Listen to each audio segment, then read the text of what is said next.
digeser ke roamer. Oke. Nah, ini last pick-nya bisa ke roamer, bisa juga ke arah XP lane. Kalau XP lane di draft kayak gini Esmeralda yang paling possible. Untuk face to face dengan Uranus juga Iya, ya. Lilia Esme bisa ini bikin mode Spectre-nya hilang cepat buat Faramis. Kalau mereka lagi berbeda tim tuh kayak musuhan, tapi kalau udah satu tim malah jadi bahaya. Bener, malah jadi bahaya. Udah nih Esmeralda sih pick yang paling possible diamankan. Karena kalau seandainya Dairoth ya Dairoth oke sih, kuat banget ngelawan Uranus juga di lane dan bisa memberikan sedikit gangguan dengan penetration yang begitu tinggi. Cuma buat late game-nya berat. Esmeralda. Betul sekali. Prediksi yang diberikan oleh KB Profesor KB. Drafter DGWP. Udah gak heran lah. Drafter kali. Apaan? Gak bang, bercanda bang, maaf bang.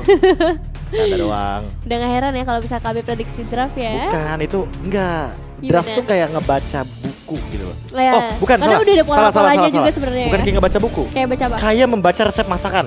Oh. Terkadang kalau misalkan nih kita kurangnya apa, pasti kan ada tambahin alternatifnya aja. kan. Nah itu makanya kayak gitulah. Kalau nggak ada garam bisa pakai micin. Bener, kayak gitu kan. Micinnya kebanyakan.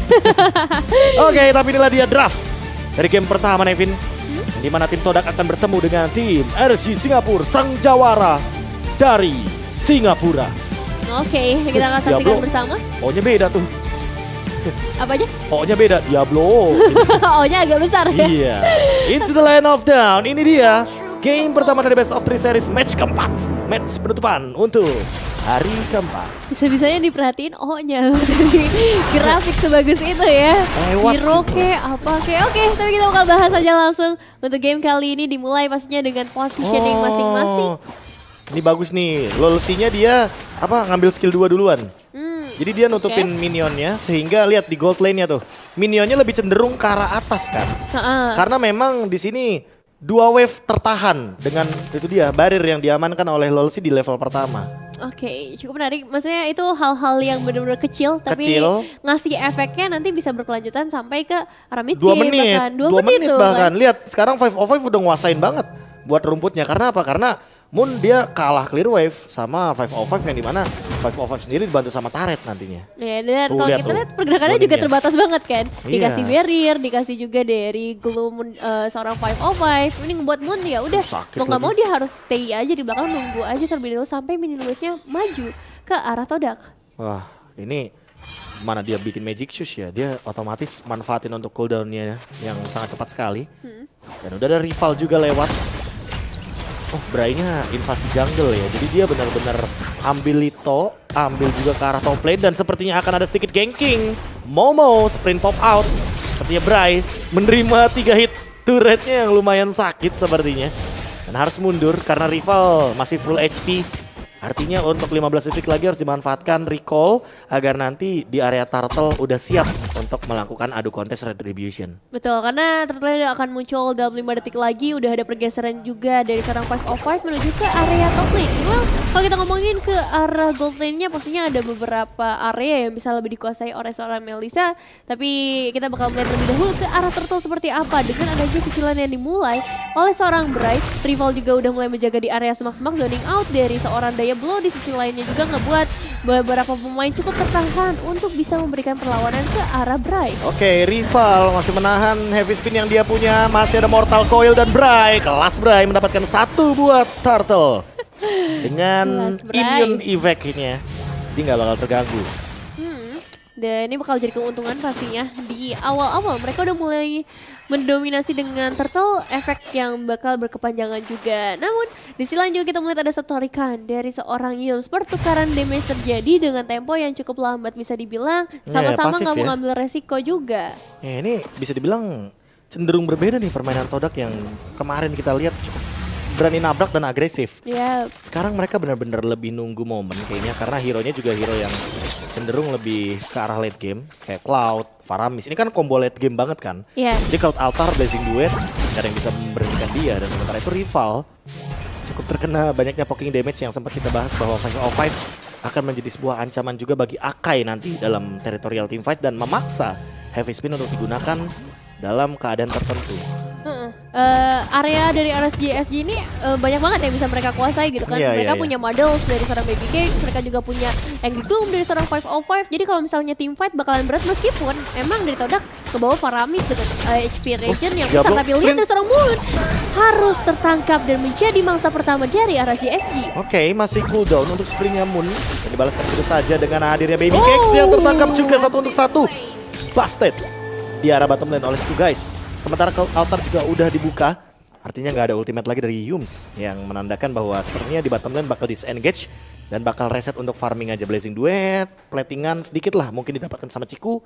Dan dia milih untuk recall sepertinya daripada melakukan plating. Ya, padahal tadi Nggak ada bisa mana dibilang soalnya. di awal-awal Baby Case ini udah bisa nge-press banget loh, ngebuat Iya ya. Chiku guysnya cuman bisa maju ketika adanya Blazing 2. Tapi kali ini dengan satu eliminasi menandakan dari Todak juga bisa memberikan perlawanan, bahkan goldnya juga akan coba untuk dikejar perlahan tapi pasti. Dan meanwhile, dengan Ninja Turtle yang kembali lagi hadir di dalam lane of down untuk menit yang keempat, berarti menandakan akan ada keributan yang dimulai di area mid lane di mana seorang 505 harus mundur terlebih dahulu. Masih ada Black Shoes dan masih ditahan juga. Meanwhile untuk seorang Bray sendiri akan coba untuk ngasih damage karena seorang rival setidaknya membuat heavy spin-nya agak mundur terlebih dahulu sedikit. Dia masih nahan ya buat heavy spin-nya, jadi kayaknya buat turtle aja sih. Cuma balik lagi nih, ini nih yang nyebelin tuh, lihat tuh. Dipisahkan ruang dan waktu Aduh. dengan menggunakan barir ya, yang dimana barir dari Grok ini terkadang bisa menjadi sebuah alasan untuk reset dari Lord atau bahkan Turtle sebagai objektif untuk perebutan yang nantinya akan dimulai di menit yang kelima. Sepertinya agak dikit dikit di delay untuk mungkin melihat bagaimana tim Todak yang belum siap merespon yang dilakukan oleh RC Singapura. Tapi untuk saat ini lihat Mortal Coil nih kayaknya langsung diamankan lagi oleh Bray. Ada perbedaan level lagi yang mungkin sangat signifikan sekarang level. Namun rival masih tidak begitu jauh sih perbedaan untuk retribution-nya. Cuma memang dalam keadaan immune Bray lebih diunggulkan.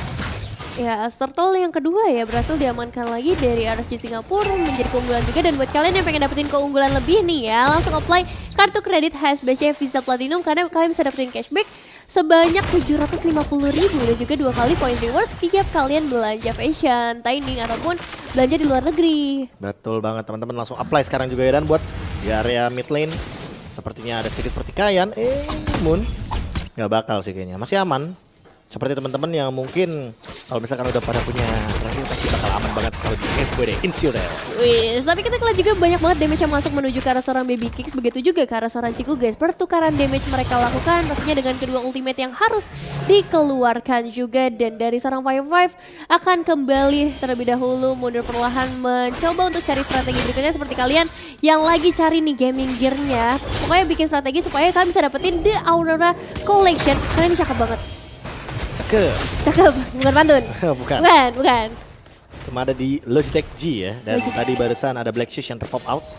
Informasi telah diberikan dan tentunya Baby Cake sudah selesai dengan Berserker's Fury. Cukup menjawab dengan constant damage dari Cloud. Lihat Chiku guys, Blazing Duet dilakukan. Masih ada BMI di area belakang dan sepertinya hanya memberikan dealing damage saja. 505 tumbang tanpa adanya Black Shoes. Yums dengan Shadow Stampede dan juga adanya pergerakan di arah belakang. Heavy spin tapi masih ada bubble dari Go Away. Jauh-jauh kamu dari aku, tapi ternyata rival tidak bisa jauh dari sosok Baby Cakes. Tumbang di arah bottom lane, membuat Chiku guys mendapatkan sebuah objektif turret di arah bottom lane karena dia kembali lagi tidak jadi recall sepertinya. Iya, 2 poin hilang di area bottom lane menjadi kerugian besar, tapi di sisi lain juga masih ada percobaan dilakukan oleh seorang Bray kali ini begitu kuatnya dengan 2 kali turtle yang berhasil direbut dan mungkin ini bakal menjadi turtle ketiganya. Terlihat adanya setup di sana. Meskipun Todak juga dengan 5 pemainnya, Chiku guys begitu cepat untuk mendapatkan, ditambah juga dengan bantuan dari seorang rival dan Bray dalam ancaman dengan adanya satu real one manipulation yang dibuka 505 yang harus hilang terlebih dahulu. Yes, 505-nya tumbang tapi di area belakang Baby Cakes juga sepertinya terkena poking damage yang cukup tinggi. Dan Bray tidak mendapatkan purple buff. Chiku guys langsung penuh lagi darahnya, seperti seolah-olah dia tidak sekarat di area bottom lane. Dan lihat dia langsung 5.700 gold.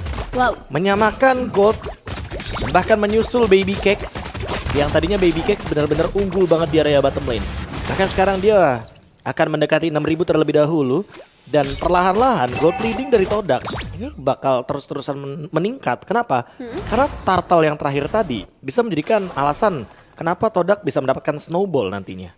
Meskipun tadi 2 turtle awal didapetin sama RSG ya, tapi emang satu momen ini bisa ngerubah banyak banget hal. Satu Black Shots udah mulai dibuka dengan banyaknya bola-bola yang ada di area mid lane, tapi belum meledakan juga. Dan ini bakal menjadi satu bahaya juga ketika Todak udah mulai makan pengen dari bagian belakang. Ciku guys berhasil memberikan damage yang maksimal, tapi masih ada shield dari Go Away yang dibuka oleh seorang baby case di waktu yang tepat. Meanwhile, Diablo datang-datang menghanyutkan, langsung bisa memulangkan seorang Ciku guys. Iya, dan Cloud Altarnya ternyata miss momentum. Yang tadinya aku kira bakal connect ya. Ya. Tapi balik lagi kan ada animasinya dikit kan yang dimana staffnya atau tongkatnya dari si Faramis itu harus diangkat dulu. Baru nyala dia mode Spectre-nya. Diablo. Ini Diablo makin lama makin serem sebenarnya karena ya dia udah punya Oracle juga. 2 point kill tanpa tumbang. Momo sebentar di bawah. Daisy Mat. Ingat itu true damage. Jadi pasti bakal nembus banget setebal apapun armor dari sosok seorang Momo.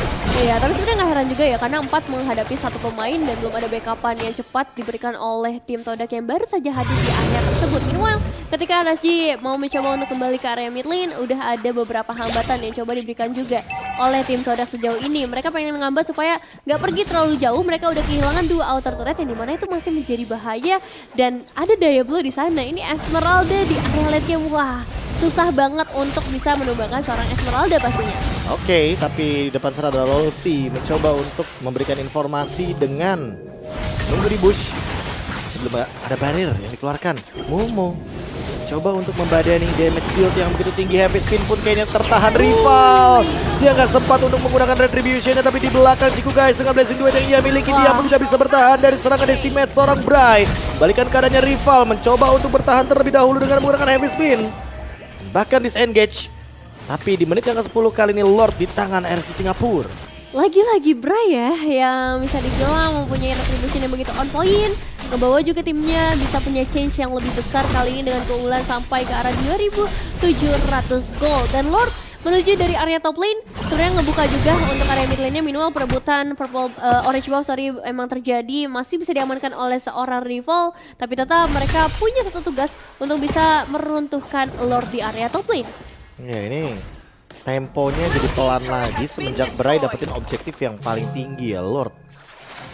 Apalagi untuk saat ini yang namanya early snowball tadinya Todak hampir mendapatkan loh, tapi dibatalkan. Ini bagus banget dari RC Singapura sehingga membuat mereka jadi lebih unggul dengan banyaknya gold yang mereka miliki sekarang. 505 tertarik tapi belum ada Black Shoes yang dia pop out. Ciku guys mencoba untuk memberikan damage tapi ternyata dia cukup terancam. 505 masih hidup dan lihat Yumse terjebak di ruang nostalgia di arah belakang. Momo menjemput 505 dan sementara itu Falling Star Moon dari Diablo. Gak ada blessing duet lagi. Ciku guys masih mampu untuk bertahan tapi Diablo harus mundur ke arah belakang. Ruang manipulation dibuka, watch dilakukan dan bahkan tercancel semuanya. Gold Altar pun tidak bisa lagi menyelamatkan diri dari teman-teman tim Todak, tapi ternyata Wind of Nature save the day but not for too long. Lihat bagaimana Baby Cakes ditumbangkan juga. Momo benar-benar membadarin semua damage yang diberikan dari RC Singapura, bahkan menzoning Bray, memotong Cyclone Eye. Bray-nya sendirian mencoba untuk mundur ke arah belakang. Mortal Coil dilakukan, tapi ternyata Bray terkena efek slow, terkena Enic Edge, dan Decimate-nya tidak mampu untuk menyelamatkan dirinya. Shutdown killing spree dari Momo. Wow, ini dia perlawanan dari Todak yang mencoba untuk bisa mengeliminasi satu persatu pemain dari RRG. Tapi jangan lupa ada Diablo di sana. Kita melihat bagaimana damage yang bisa diberikan oleh seorang Diablo, bahkan mencoba untuk mengejar ke arah seorang Yum. Terus menerus satu barrier dipasang di sana, tapi belum ada pertukaran darah lagi yang berhasil dilakukan oleh kedua tim. So far sejauh ini dari tim Todak masih bisa memegang, setidaknya mengamankan base threat mereka, tapi RSG ini mereka bisa ngedominasi dengan sangat amat luar biasa juga dengan adanya Diablo di bagian terdepan, seakan-akan membuat dari Todak cukup kewalahan. Ya, dan Momo sih udah jadi Blade Armor, udah cukup menjawab Baby Cakes ya. Mau tidak mau Baby Cakes, nah itu dia tuh Huskclaw. Harus dibuat secepat mungkin, baru dia bikin Malefic Roar. Jadi dia punya 2 lifesteal, ya walaupun nanti akan berhadapan dengan Ciku guys yang punya Wind of Nature, tapi setidaknya dia punya Huskclaw dan juga Inspire. Jadi untuk nantinya heal up-nya dia tuh bakal makin lebih tinggi lagi ketika damage yang diberikan juga bakal lebih konstan. Apalagi dengan critical ya, jadi bener-bener multiple banget damage-nya, akan berlipat ganda. Dan sekarang rival, lihat tuh, 200, 300 damage-nya. dipaksa buat mundur loh pelan-pelan. Oke, kita ngeliat ada beberapa zoning out juga pastinya dari seorang Lolsi kali ini. Dia pengen coba untuk ngecek nih semua semak-semaknya supaya nggak ada pemain-pemain yang bisa memberikan surprising yang mereka nggak duga-duga. Tapi real world manipulation langsung dibuka di sini, mengusir beberapa langkah dari RSG Singapura untuk mundur terlebih dahulu. Tapi Diablo yang lagi-lagi selalu memberikan satu kejutan dari area belakang, flanking dilakukan dan langsung menarik 3 pemain di sana untuk fokus ke arah seorang Diablo. Meanwhile, Bray punya sedikit space yang lebar di area sebelah kiri. Namun, Baby Kicks benar-benar dikejar sampai ke ujung. Tapi Momo masih survive juga ternyata dengan HP yang sama-sama terbatas. Dan dengan Ciku guys mencoba untuk mendapatkan satu pemain dan berhasil mendapatkan seorang 505. Oke, lanjut tim fight-nya. Bray-nya sendirian, gak punya apa-apa lagi di belakang. Gak ada cover juga. Cyclone Ice FTD tapi nggak bisa terkena efek slow. Dan ada Glowing Wand terbakar. Dengan semangat dari tim Todak, terutama Moon yang sudah selesai dengan Glowing Wand-nya. Momo benar-benar dia bisa membeli waktu dengan sangat amat lama di arah belakang Baby Cakes. Bahkan tidak sempat memberikan healing damage balasan. Ya, jujur susah banget ini menghadapi Momo juga ya. Terlihat armor, itu dia. 505 juga kayak agak kewalahan gitu. Meskipun udah dibantu dengan turret juga. Tapi kali ini Diablo yang bakal menjadi target mereka berikutnya. Dengan adanya real world manipulation, at least mereka bisa ngedapetin outer top turretnya. Dan Momo yang akan mengusir semua pemain RSG Singapura. Oke, Lord berjalan di area bawah. Dan tim Todak fokus ke arah top lane. Immortal dari Yums. Wah, Yums sih udah sulit banget untuk dikembangkan ya. Dia udah punya Immortal dan time-nya juga cepet banget. Falling mau dilakukan. Diablo tertarik begitu saja dan di area belakang. Lihat healing damage-nya dari seorang Ciku guys. Begitu mematikan, begitu pedih rasanya. Dealing damage per second yang begitu tinggi. Yums mencoba untuk melakukan sebuah setup. Dan bahkan kali ini ada barrier dari Lolsi menahan di lini depan Ciku guys. Mananya cukup sekarat, cukup low. Tapi dia masih bisa punya satu Blazing Duet lagi. Apakah akan dia lakukan sekarang? Karena dia masih punya purple buff. Rai juga udah mulai muncul. Diablo mencoba untuk memberikan sedikit balasan serangan juga. Di arah depan, Falling Star mau dilakukan. Masih ada BMI, Battle Mirror Image. Mencoba untuk membadani lagi dari Momo dan ternyata tidak mampu. Karena masih ada sprint barusan dari Diablo. Dan Diablo sekarang udah gak bisa maju sembarangan, gak seperti beberapa menit sebelumnya. Dimana dengan adanya Ciku guys kali ini penetrasinya tuh begitu dalam masuk ke dalam tubuh dari seorang Diablo. Dan hanya 3 base turret saja tersisa. Meskipun gamenya terkesan low temponya, terkesan lambat. Tapi perlahan tapi pasti Todak tuh bisa ngebalikin keadaan mereka. Bahkan udah mulai mengungguli saat ini. Ya ini masalah utamanya cuma ada di Ciku guys kalau dari Todak ya, buat RC Singapura. Iya. Karena buat nangkep dia susah loh. Dia bawa Purify. Misalkan digangguin sama Lolsi pakai apa? Wall charge. Dia pencet Purify-nya bebarengan juga nggak bakal keganggu soalnya dia. Nggak berhenti jadinya tetap muter. Itu PR-nya tuh. Apalagi kalau misalkan di posisi late game kayak gini ya DPS-nya udah begitu tinggi. Dan punya Malefic lagi tembus Diablo-nya. Betul, dan ya memang diharapkan dari RSG juga kali ini mereka masih punya LoL sih dengan penempatan banner yang tepat juga. Terus ada Baby Kicks juga yang punya area yang besar. Tapi masalahnya tuh nggak ada badan depannya. Mengingat Diablo kali ini bahkan memang terharas di bagian bawah menghadapi Ciku guys. Lagi-lagi dan juga dari seorang Momo dan Immortalnya langsung berhasil dipecahkan. Masih ada kesempatan kedua memang, tapi Momo nggak bakal melepaskan hal itu. So far terlalu jauh, membuat Momonya juga harus kembali. Tapi itu salah satu pressure yang cukup mengerikan sih dari Todak. Oke. Untuk memecahkan Immortal sampai punya Blazing Duet yang diberikan ya. Iya. All in bener-bener dari Ciku. Tapi untuk di area Lord mau tidak mau ya, ini tim Todak akan tarik ulur. Sampai dengan 17.50-an atau 17.40-an baru mereka tim fight lagi. Kenapa? Nah itu dia tuh, Blazing Duet udah ready lagi. 17.20 berarti ini cuma 30 detik Blazing Duet cooldownnya. Semakin merepotkan dong. Blazing Duet, itu dia Ciku guys dari area belakang mencoba untuk mengusir pasukan dari tim RSG Singapura dan ternyata berhasil mendapatkan Baby Cakes. Wall charge dilakukan tapi ternyata Ciku guys juga harus tumbang. Heavy spin dilakukan lagi karena 505 harus hilang. Dan 3 member dari tim RSG Singapura harus ditumbangkan. Sementara 1v1 di area bottom lane, lihat gak selesai-selesai. Ini Renes Momo versus Diablo dengan Esmeralda. Gak bakal selesai. Sampai pada akhirnya lihat Momo decide untuk menutup jalan keluar dari Bray dan memberikan efek slow sepertinya. Sehingga Momo kuat banget di lini depan. Masalah nggak cuma kuat, dia juga ngasih damage yang bener-bener banyak menurut aku. Moon dan juga Yums memang dikejar oleh seorang Diablo kali ini. Tapi mereka bawa Momo.